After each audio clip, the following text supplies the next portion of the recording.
Let's welcome on board Rohit Srivastava to get a sense as to where do we go from here on. Rohit, after this gap up opening, should one buy the momentum, or first one should wait to fill the gap and probably then look at buying more positions as far as Nifty and Nifty Bank goes? Bullish markets is that sometimes the gaps don't get filled, at least not immediately till the next cycle of correction really comes in. So I'm not so sure whether this gap will get filled. I know what happened, early part of this week, especially over the Diwali weekend, is we capped up on Diwali day. The firecrackers went off, and then the next day, a lot of the gains were given back. But just because that happened the first time, we should not expect it to happen every time. The fact is that the market has still huge short positioning. Even as of yesterday, the net short held by FIs was around 147,000 contracts on the index futures. So they've actually not really covered much of the short position. So there's a lot of bearish sentiment out there, which was created because of this, US recession risk, which according to me is not really gone away. But what markets often do is they trade on sentiment and positioning, and sentiment remains extremely negative. So it's going to take a while for that to really get cut. And till that happens, we should expect prices to move higher. So no, I don't think we'll dip and fill that gap much. In fact, we may see a continuation of this move higher. You'll have to selectively look at where you can come in with fresh trades as more and more stocks start to participate. We haven't really seen the entire market participate on this move. So which is why I think there will be many opportunities in individual names to really pick on. Even though the index may appear to have already moved up a bit, we're probably not done with this move. Rohit, you're talking about, a lot of individual names now will start participating as well. So where in the market are you seeing those individual names, with sectors or any names that you would want to give us specifically? Yeah, so without really making any recommendation, because we are not investment advisors, what I'll highlight a couple of stocks which have been dead and actually breaking out of, say, 7-8 days of congestion. One of them is, of course, Reliance Industries itself, trading above 2340. After 7-8 days of being in this noisy range, it's actually closing slightly above that, or trading above that. Let's see if it closes above that. That is important. So if it does, then that is usually a positive sign.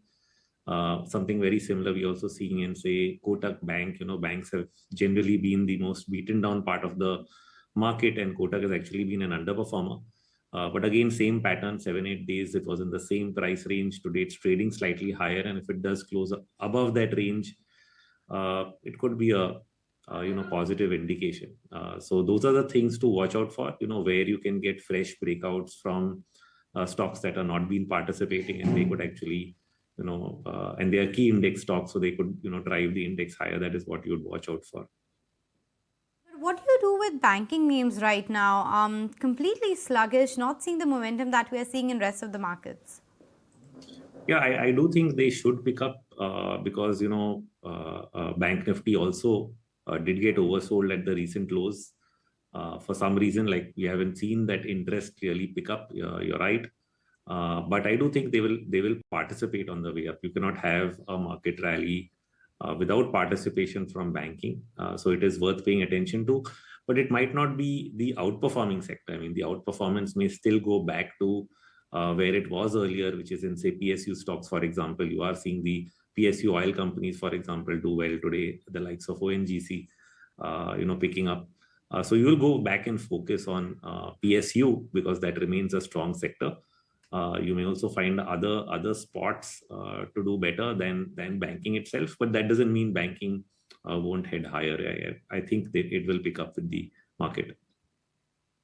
And Rohit, let's talk about what is expected from IT as well. Then we are seeing very subdued moves even now. Any view on the Nifty IT, or specifically the mid-cap IT? Would that be more interesting now to watch out for? So I'm completely avoiding the IT, especially the large cap IT, as you mentioned. The setups really got spoiled in the recent sell-off. We were thinking that they would build up constructively, but they failed.